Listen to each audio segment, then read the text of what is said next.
Hello students, अगर आप matric board परीक्षा देने वाले हैं तो आपके लिए वीडियो बहुत ही महत्वपूर्ण है। आज के वीडियो में संस्कृत के कुछ महत्वपूर्ण क्वेश्चन बताए जाएंगे जो पिछले वर्षों में आ चुके हैं। तो ये सभी के सभी क्वेश्चन जो हैं वो बोर्ड मॉडल क्वेश्चन है। तो चलिए आइए देखते हैं पहला क्वेश्चन। देखिए यहाँ पर क्वेश्चन कह रहा है, सत्य का मुख किससे ढका है? असत्य से, हिरण्मय पात्र से, स्वार्थ से, अशांति से। तो आप श्लोक में पढ़े होंगे हिरण्मयेन पात्रेण, ठीक है। तो वहाँ पर सत्य का मुख जो है इसी से ढका हुआ है, हिरण्मयेन पात्रेण से, ठीक है। यहाँ पर बी ऑप्शन सही है। यहाँ पर कह रहा है कि सत्यमेव जयते किस उपनिषद का मूल मंत्र है? तो आपको बताते हैं मुंडकोपनिषद। मुंडकोपनिषद। किसके काल में पाटलिपुत्र की रक्षा व्यवस्था उत्कृष्ट थी? चंद्रगुप्त मौर्य, समुद्रगुप्त, कुमारगुप्त, इनमें से कोई नहीं। तो यहाँ पर सही आंसर हो जाएगा आपका यहाँ पर चंद्रगुप्त मौर्य। सिखों के 10वें गुरु कौन थे? ये सभी विद्यार्थियों को पता होगा, गुरु गोविंद सिंह। देखिए यहाँ पर क्वेश्चन कह रहा है कि बिहार पाटलिपुत्र किस प्रांत की राजधानी थी? तो पाटलिपुत्र पटना को कहते हैं, यानी कि बिहार की, ठीक है। सबसे बड़ा शत्रु कौन है? क्षमा, आलस्य, क्रोध, लोभ। तो आलस्य है। आलस्य मतलब अस्का तहदी वाला बात, ठीक है। वास्तविक आलसियों की संख्या कितनी थी? जो अलस कथा चैप्टर है उसमें आलसी जो है संख्या जो थे 4। अलस कथा पाठ के रचयिता कौन है? तो विद्यापति, ठीक है। इसमें ट्रिक बताया गया है आपको कि आलसी के पास विद्या नहीं होता, उससे आप इसको कैच कर सकते हैं। विद्यापति अलस कथा के लेखक हैं। देखिए यहाँ पर कह रहा है कि ऋग्वेद में कितनी महिला ऋषिकाओं का वर्णन किया गया है? तो यहाँ पर महिला ऋषिकाओं, देखिए ऐसे क्वेश्चन अगर है तो आपको छोड़ भी देना चाहिए। ऐसे आप 24 को लगा सकते हैं अगर नहीं पता है तो, ठीक है। क्योंकि क्वेश्चन आपको 100 रहेगा, उनमें से आपको 50 ही बनाना है, तो इसलिए आपको ऐसे क्वेश्चन को ध्यान नहीं देना है। यहाँ पर कह रहा है कि शंकर चरित्र के रचनाकार कौन है? तो इसका सही आंसर हो जाएगा आपको पंडिता छामाराव, ठीक है। यहाँ ए ऑप्शन सही है। यहाँ पर कह रहा है किसकी महिला सर्वत्र गाई जाती है? देखिए यहाँ पर महिला लिखा हुआ है, क्या होगा? महिमा। यहाँ पर होना चाहिए महिमा, ठीक है। महिला गाया जाता है महिमा, तो वह आपका अपना देश है, कौन? भारत, ठीक। भारत की शोभा से कौन प्रसन्न होते हैं? ईश्वर, आलसी, दैत्य की क्रोधी। तो भारत की शोभा से जो प्रसन्न होते हैं वह है ईश्वर, ठीक है। ये ऑप्शन सही है। देखा रहा है कि शैशव संस्कार कितने होते हैं? तो 6 होते हैं। चरित्र का निर्माण किससे होता है? संस्कारों से। अंत्येष्टि संस्कार कब होता है? मरने के बाद। देखिए क्वेश्चन कर रहा है गोदान किस संस्कार का मुख्य कर्म है? तो केशांत का। यहाँ पर कह रहा है नीति श्लोका पाठ महाभारत के किस पर्व से संकलित है? किस पर्व से संकलित है? तो उसका सही आंसर हो जाएगा, तो इसको आप लोग बताइएगा आंसर HW में। तो इसका क्या आंसर होगा? मुझे लगता है कि उद्योग पर्व होना चाहिए। महाराज धृतराष्ट्र के प्रश्नों का समुचित उत्तर कौन देते हैं? तो महाभारत आप देखे होंगे तो नज़दीक में बैठे रहते थे मंत्री विदुर, तो वही देते थे, ठीक है। अपृष्टो बहुभाषते किस पाठ का उक्ति है? तो यह है नीति श्लोका का। यहाँ पर हो गया परम तृप्ति देने वाली क्या है? तो वह विद्या है। देखिए क्वेश्चन कह रहा है कर्मवीर कौन था? तो राम प्रवेश राम, दुर्योधन, अर्जुन, वीरेश्वर। तो यहाँ पर सही आंसर हो जाएगा आपका राम प्रवेश राम। ये कर्मवीर कथा का मुख्य पात्र थे। लक्ष्मी किसका वर्ण करती है? यहाँ पर देखिए कह रहा है मूर्ख का, तो मूर्ख का तो लक्ष्मी वर्ण नहीं करेगी, लोभी का भी नहीं करेगी, क्रोधी का भी नहीं करेगी, तो एक बच गया, तो वही सही हो जाएगा। यहाँ पर कह रहा है कि व्याघ्रपथी कथा किस ग्रंथ से उद्धत है? तो ये है हितोपदेश। हितोपदेश याद रखिएगा।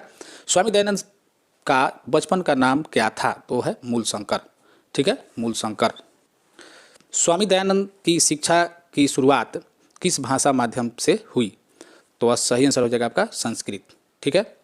कालिदास ने किस नदी का वर्णन किया है? तो वह है मंदाकिनी, मंदाकिनी, ठीक है।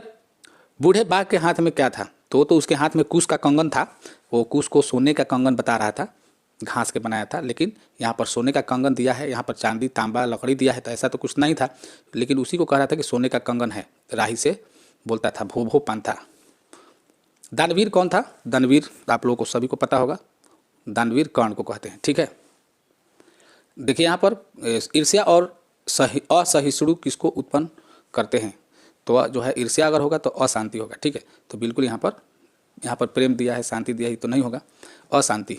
कर्मकांड, कुछ क्वेश्चन ऐसे भी समझ लेना चाहिए, जैसे ईर्ष्या है किसी से तो उससे क्या होगा? शांति होगा? नहीं होगा शांति। सुख समृद्धि नहीं होगा, ठीक है, प्रेम भी नहीं होगा, तो इसलिए अशांति बिल्कुल सही आंसर है। कर्मकांड का वर्णन करने वाले ग्रंथ कौन है? यहाँ पर कह रहे हैं शिक्षा, कल्प, व्याकरण, निरुक्त। तो इसका सही आंसर हो जाएगा कल्प, ठीक है। मनोरथ, मनोरथ का संधि विच्छेद क्या होगा? तो मनः प्लस रथ होगा, क्योंकि यहाँ विसर्ग है तो लास्ट में विसर्ग होगा। मनः प्लस रथ बिल्कुल सही है, ठीक है। महा प्लस ईश की संधि होगी, दोनों मिलेगा तो क्या होगा? तो यहाँ पर माहेश दिया है, बिल्कुल नहीं होगा, महाईश नहीं होगा, महेश होगा, ठीक है। महेश नहीं होगा, महेश, बी ऑप्शन सही है। देखिए क्वेश्चन का रहा है यहाँ पर व्याकरण दे दिया, अ प्लस हर्षई के मेल से कौन सा वर्ण बनेगा? तो यहाँ पर देखिए अ और ई मिलता है तो ए बनता है, ठीक है। जैसे मान लो रहेगा, मान ली रहेगा राघव प्लस इंद्र, ठीक है। तो इंद्र में ये दीर्घ ही नहीं होता है, हर्षई होता है, तो वह आज लास्ट में आया तो अ यहाँ पर जुटा और यहाँ पर क्या हुआ? प्लस हर्षई जुटा, ये दोनों मिलकर क्या बनता है? ए बनता है। ए का मतलब एकार, ठीक है। तो ये हो जाएगा राघवेंद्र, ये रहेगा तो हो जाएगा राघवेंद्र, ठीक है। इस प्रकार से देखिए भाग्योदय में कौन सी संधि है? भाग्य प्लस उदय, तो भाग्य प्लस उदय, भाग्योदय संधि हो जाएगा, ठीक है। तो ए ऑप्शन ठीक है। लंबोदर में कौन समास है? लंबोदर में बहुत आराम से बहुब्रीहि समास हो जाएगा। एकम एकम इति का समस्त पद क्या है? तो एकम एकम इति क्या है? ये समास विग्रह है, इसका समस्त पद क्या रहा है? तो एक का एकम हो जाएगा, एक का एकम, ठीक है। एक का एकम यहाँ पर ए ऑप्शन में है, बिल्कुल सही है। यहाँ पर तत्पुरुष समास का उदाहरण कौन है? तत्पुरुष धनहीन, यानी धन से हीन, इसमें अब ज़्यादा देखने की जरूरत नहीं है। धनहीन ए ऑप्शन बिल्कुल सही है, जिसमें कारक का चिन्ह आ जाए। धनहीन, धनहीन का मतलब क्या हो? धन से हीन, धनहीन, यही ए ऑप्शन सही हो जाएगा। देखिए क्वेश्चन कर रहा है चरा चरम में कौन सा समास है? तो यहाँ पर आपका समास हो जाएगा द्वंद्व समास। देखिए क्योंकि चर प्लस चरम हो जाएगा तो चरा चरम हो जाएगा, दोनों पद प्रधान हो जाएगा, तो यहाँ पर ए ऑप्शन सही है। धनार्थे चतुर्थी सूत्र का उदाहरण है माता रमेशाय भोजनम यच्छति, माता रमेश को भोजन देती है। मयम उदकम रोचते, तो रुचियार्थना प्रियमाण हो गया। यहाँ पर ये जाने वाला ये नहीं होगा, ये भी नहीं होगा, बिल्कुल यहाँ पर ए ऑप्शन ही सही है, ठीक है। सह पद में के योग में कौन सी विभक्ति होती थी? सहार्थे तृतीया पर होता है, तो सहार्थे तृतीया यानी कि तृतीय विभक्ति यहाँ पर सह वाला में हो जाएगा। गृहात वही उद्यानम अस्ति, यहाँ पर कह रहा है रेखांकित पद में कौन विभक्ति है? तो रेखांकित पद गृहात में है, तो यहाँ गृहात में है, पंच विभक्ति होता है, जिसे बलकात होता है। देखिए क्वेश्चन कह रहा है कि अलम मत करो के अर्थ में कौन सी विभक्ति है? तो यहाँ पर तृतीय विभक्ति आपको बता देते हैं, तृतीय विभक्ति होता है। किस शब्द में परि उपसर्ग है? तो परि उपसर्ग जो है पहले लगता है, तो परिहार, यहाँ पर देखिए प्र है, यहाँ पर प्रति है, यहाँ पर परा है, तो परि यहाँ पर ए ऑप्शन ही सही है।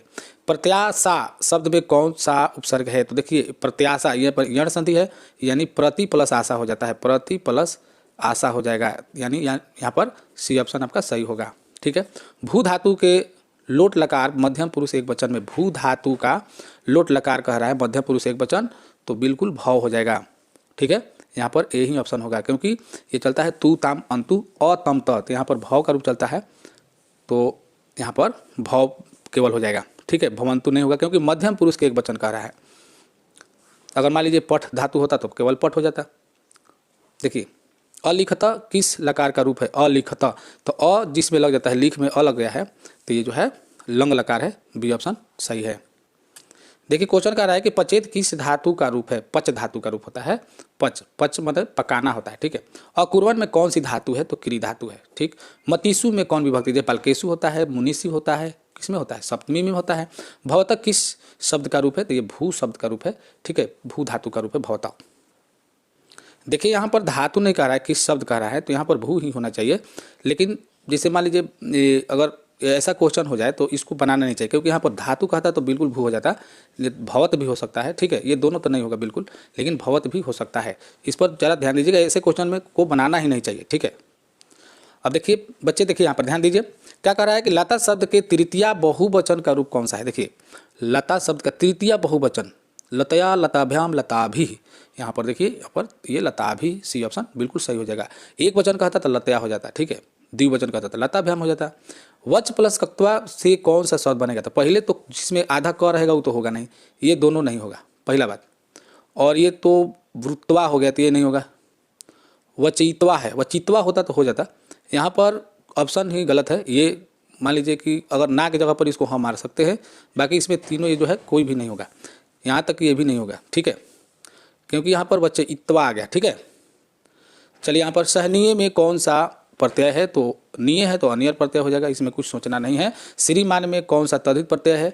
तो मान हो गया तो मतुप, इसमें सोचना ही नहीं है। वान होगा तो वतुप हो जाता, ठीक है। लौकिक में कौन सा प्रत्यय है? लौकिक, लौकिक यहाँ पर ठक प्रत्यय हो जाएगा, ठीक है, ठक प्रत्यय। देखिए कह रहा है मित्र प्लस तल का निष्पत्त रूप क्या होगा, तो ये हो जाएगा मित्रता। मित्रता जो है वही सही हो जाएगा, बिल्कुल ठीक है। मित्रलता नहीं होगा, लास्ट में ता होता है लेकिन मित्रता हो जाएगा। अगर थाल प्रत्यय लग गया है मान लीजिए किसमें, तो लास्ट में समझिए कि था है तो उसमें थाल प्रत्यय लगेगा, ये ध्यान रखिएगा। त्रय डैश यहाँ पर चरंती, खाली स्थान में उचित विकल्प क्या होगा, कह रहा है मृगौ, मृगानी, मृगा, मृगा। तो देखिए त्रय का रहा है यानी कि 3 का रहा है, तो यहाँ पर क्या होगा, मृगा होगा, यानी सी ऑप्शन सही है। देखिए यहाँ पर कह रहा है कि श्रु प्लस तुम, बहुत बड़ा बड़ा दिखाई दे रहा होगा आपको। निष्पन्न रूप क्या होगा, तो ये श्रोतुम होता है, ध्यान रखिएगा श्रोतुम, यहाँ पर बी ऑप्शन सही है। वृद्ध का प्रकृति प्रत्यय क्या होगा, तो कत प्रत्यय जिसमें लगा होगा वही होगा, तो यहाँ पर वृद्ध प्लस कता, ये हो जाएगा ए ऑप्शन, ठीक है। और यहाँ पर देखिए इधर है तुम है तो नहीं होगा, ठीक है। शताब्दी कौन सा समास है, तो पहला शब्द जो है शताब्दी यानी 100, तो 100 यानी कि द्विगु समास हो जाएगा, यानी कि आपका बी ऑप्शन सही है। तो मैं उम्मीद करता हूँ कि आप लोगों को वीडियो पसंद आया होगा, और आज के लिए इतना ही। चलिए बहुत ही वेरी इंपॉर्टेंट क्वेश्चन है, आगे वीडियो मिलेंगे और भी अच्छा वीडियो लेकर, तो चलिए धन्यवाद।